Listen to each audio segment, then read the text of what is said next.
Bismillahirrahmanirrahim. Assalamualaikum warahmatullahi wabarakatuh. Alhamdulillah, assalatu wassalamu ala rasulillah, la hawla wa la quwata illa billah, amma ba'du. Pada kesempatan kali saya akan membuat video tentang administrasi dan supervisi, yaitu untuk memenuhi tugas UAS yang diampu oleh Bapak Fikri Farihin. Yang pertama yaitu pengertian administrasi menurut para ahli. Yang pertama, menurut Dr. Sotgan Siagian, administrasi dapat didefinisikan sebagai keseluruhan proses kerjasama antara dua orang manusia atau lebih yang didasarkan atau rasionalitas tertentu untuk menciptakan tujuan yang telah ditentukan sebelumnya. Itu menurut para ahli yang pertama. Yang kedua, menurut Geogran R30, administrasi adalah suatu bentuk kegiatan, perencanaan, pengendalian, dan juga pengorganisasian pekerjaan serta penggerakan para individu pada suatu perusahaan agar mampu meraih tujuan yang sudah ditetapkan. Yang ketiga, menurut Hari Muda Nasional dalam bukunya mengatakan bahwa administrasi adalah tata usaha adalah suatu pekerjaan yang sifatnya mengatur segala sesuatu pekerjaan yang berhubungan dengan pekerjaan tulis menulis, surat menyurat, dan mencatat dan membukukan setiap perubahan atau kejadian yang terjadi di dalam organisasi. Yang kedua, definisi kepemimpinan yang berorientasi sintesis sistem, yaitu yang pertama mengutamakan produksi, yaitu melakukan untuk hasil yang produktif. Yang kedua, pemberitahuan struktur secara jelas menetapkan perencanaan sendiri dan mengajak para pengikut mengetahui apa yang diharapkan. Yang kedua, perwakilan membicarakan dan bertindak sebagai wakil kelompok.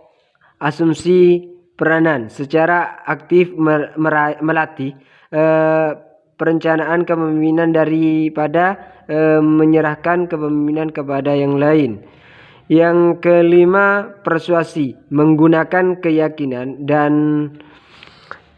bukti secara efektif menunjukkan keyakinan yang kuat.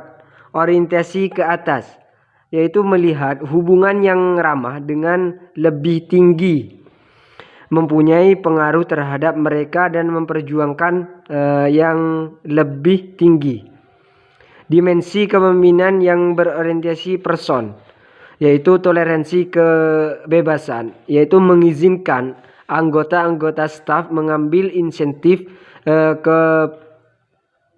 keputusan dan tindakan.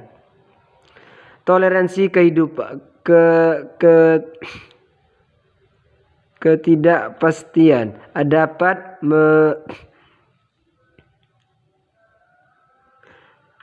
pasti dan penggunaan tanpa merasa cemas dan bingung, yaitu konsiderasi atau perkaitan, yaitu memperkaitkan kesenangan, kesehatan, kedudukan, dan kontribusi pengikut.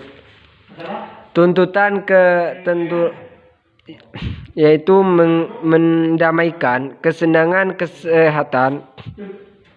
Tuntutan ketenangan yaitu mendamaikan pertentangan yang mempengaruhi kekacauan atau kebingungan terhadap sistem. Ketetapan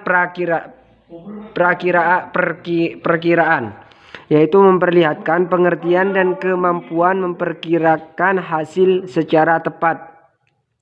Integrasi, yaitu melihara kekompakan organisasi dan menyelesaikan pertentangan antar anggota.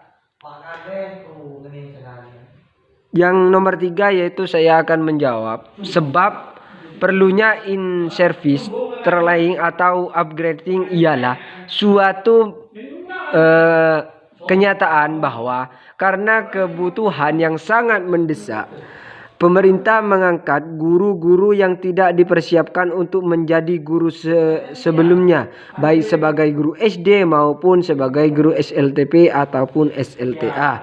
Bagi mereka ini in-service training atau upgrading mutlak diperlukan. Sebab yang lain adalah adanya program dan kurikulum sekolah yang harus selalu berubah dan berkembang sesuai dengan perkembangan ilmu pengetahuan masyarakat dan kebudayaan. Untuk dapat mengimbangi perkembangan itu, pengetahuan dan cara bekerja guru-guru harus berkembang pula.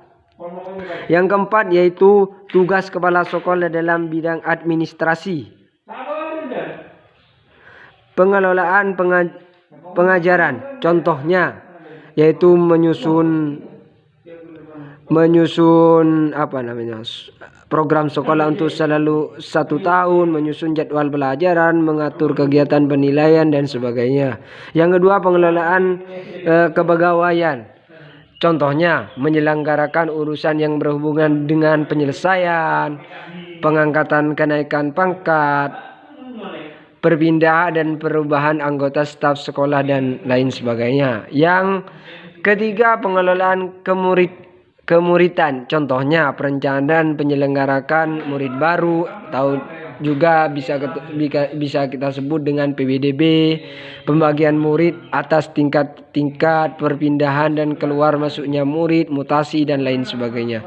Pengelolaan gedung dan halaman, contohnya usaha perencanaan dan pengadaan investigasi atau pengatur pakaian, peliharaan, rehabilitas, perlengkapan dan alat material sekolah dan lain sebagainya seperti itu. Pengelolaan keuangan yaitu menyangkut masalah gaji guru dan staf sekolah, urusan penyelenggaraan otoritas sekolah, urusan uang sekolah dan uang alat-alat murid dan sebagainya.